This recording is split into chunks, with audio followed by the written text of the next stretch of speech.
Talks, and we have Dr. Chaitanya with us today. And we're going to continue from our last episode, but this time more focused towards the ecosystem. Because I think we were talking about, working with the ecosystem as such. Yes. I'm going to jump right in. Sure. How important do you think working with coaches is? Yeah. That can be a one-word answer, and that can be a 10-line answer, and it can be a 1-hour answer. So I know, but if this can apply to parents and the entire organization too, then parents, coaches, organization, maybe even the other sports science team, Definitely. would it be important? Yeah, I was just kidding at that point of time. So I definitely feel it's Chak De, right? Like I remember when I was just coming into the scene or on I was beginning my career, I think. Yeah. And I would actually say your coach is everything. Absolutely. Right? I would like to tweak that a little now that yes, the coach is your primary. It's almost like this parental relation. Yeah. And yet also the coach should not be doing everything, because I feel that's a lot on the coach. So I give you 2 examples, which are at either ends. And the first one is a case which has stayed with me, because this was a young athlete who was just about, had a ACL, and rehab was taking much longer. And she was so excited, and I had to break the bad news that she can't yet come on the mat. And I was just going, and physio, coach, everyone, and I had a session after lunch, and I still remember I was in the cafeteria, and he's like, "Doc, did you speak? And I said, "Let me finish my lunch, please." And you could see that concern, and that's that relational coaching or relational aspect. And he said one thing, he said, even now, if she comes back on the mat, no one can beat her. Right. And I said, okay, and it just stayed at the back of my mind, but it was also like I was bracing for like a meltdown, breakdown, so I was kind of like... Because that's also a lot of pressure. Yeah. And someone so ready, been off for 6 months, and though it wasn't my role, I had to like break the bad news. So my head was there, and so I brought it in very lightly, going, sometimes they say this is the amount of time, ek do din, if it gets delayed by like a few days and all, and then so she was just going, yeah, whatever, And then I said, and what your coach told me, that even now if you come back on the mat, no one can beat you. And Kirtna, there was a light bulb, like there was a distinct shift in her energy. She like, हाँ ma'am, ऐसे बोला. So, oh my God, like, is that what the coach said? I said, yeah, and I could see that. And that was such a catalytic moment, because that was what needed to be sold, because she had such a good relation with the coach. And it, her rehab took some more time, but as he predicted, it went well. She came back, first match, bang, she was... Wow. She ended that on a gold note. Wow. And I think that's the impact. And now I'm going to give the example of the other extreme, which is the team game, where, the coach was a little autocratic, if we could say. His intention is good, was good, okay? But he didn't realize he was actually shaming the athletes. Because after every match, he's like, tumne ye kiya, you did this. So everyone was like, getting like... Taken aback, and they would kind of go into a flight position. Till I kind of came in, and I gave the feedback, not to the coach, to the management. And, and this person who had contacted me, the first thing he said was, should we change the coach? And I said, no, that's not the point. The point is that, he's a good coach. Maybe he doesn't know. So you need to give him that chance. It was broken well. The next tournament, next season, this was again a league, not RCB, not cricket. I understand. But they started performing, they won then. So the thing is, and see, this coach now took the feedback. I've also had some coaches who go, oh, what the hell, what are you going to... I mean, of course... So I think it's such an important relation.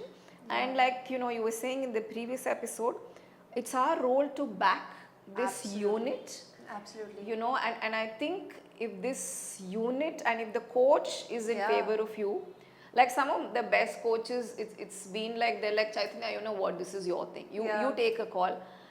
That is so good, because that's the trust. And then you bring in what's needed. So I think, I mean, I know it was a long answer to your question. But I think much needed answer too. I think it helps our viewers understand what kind of a powerful coaches can make. And therefore, I mean, if coaches themselves can make such a big difference, then I'm sure parents and organizations can make bigger differences too, because they are in a higher position to influence them, right? So definitely, I think much needed, long answer, I think that would work. You know, talking from a organizational and a systemic perspective, so on one side, I think sports psychology is looked at as a support. On the other side, we want to integrate it as part of the system. What do you think would have a better buy-in, like a genuine buy-in? Because I think on the other side, if it is integrated in a system, although I think everyone would be part of it, I think there are people who may not really take it seriously too. So what do you think is a better way? So you know, I don't mind it being called support when all of us are treated in a similar way. Like, you know, you have the coaching and then you have the support staff. But not just psychs being the support. And also not coming in the end. I don't, because like we were discussing earlier, you know, my favorite, I know you've just come back from the Congress, my favorite sports psych, you know, is Dr. Kenneth Raveza, whom we unfortunately lost in COVID. But that's what, he's like, you know, even a psych like him, they meet you with coldness, they meet you with like distance. Obviously, But you start showing up, you're there in practice, you're there in training, they start seeing you. There's an unconscious, subconscious connection. And you start belonging there. So now when they just call you in the nth minute, it just becomes like, okay, this is one more gamut of things added.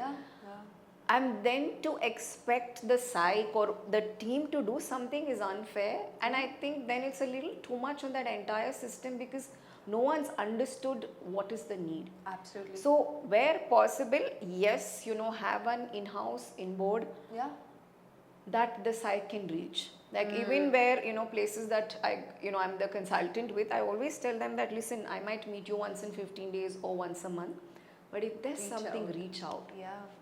And it's so heartening when they do. You know, especially where there's, let's say, language issues, I'm like, leave a voice note. So I feel, and then it's also important for us to be part of the leadership group, part of the meetings. And I have to bring in this example, Kitna, you know, I think it was with Commonwealth Games, women's hockey.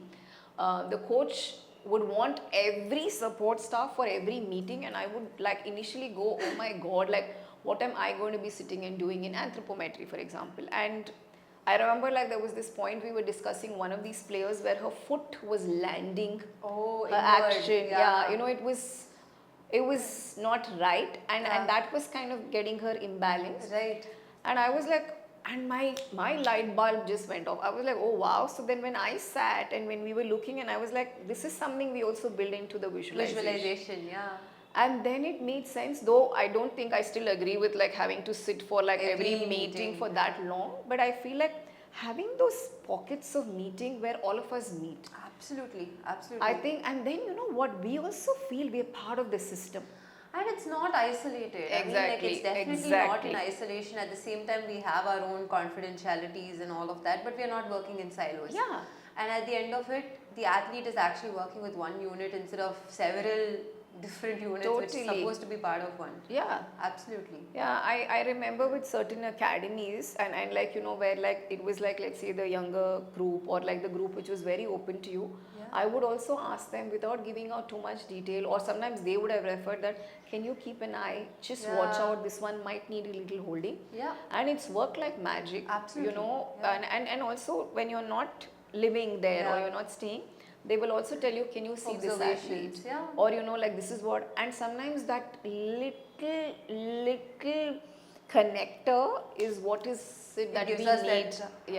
I think wonderful answer, and I think we're going to connect this with our next episode, which talks about boundaries, ethics, and how, you know, although we do work in a system, how do we have all that as well. Definitely. Thank you.